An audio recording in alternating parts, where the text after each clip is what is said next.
We're here today, we're a group of parents with children here at St Aidan's but also across all schools in Harrogate, just making a silent protest. We made a human chain to say that we stand in solidarity against these vaccines for children and certainly about doing them on school premises. Yes, I think the first problem really, is that the JCVI themselves said categorically children do not need these vaccines, not just 12 to 15-year-olds, but all children.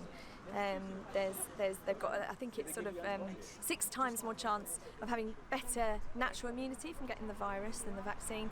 And these vaccines are untested, they're not adequately tested.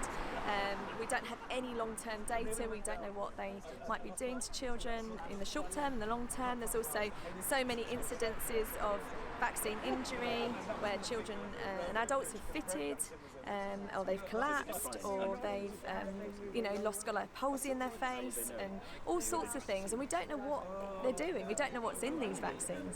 And so I think it's really, we have to be cautious. Children have almost a 0% chance of getting sick and ill and dying of COVID, and yet we're going to give them something in their bodies that we don't know enough about, and we don't know what those consequences are. So I just feel like we are potentially on the brink of another thalidomide tragedy, and I think that we need to speak up against it. And really we're here today because if you're going to do it on school premises, it's going to cause coercion.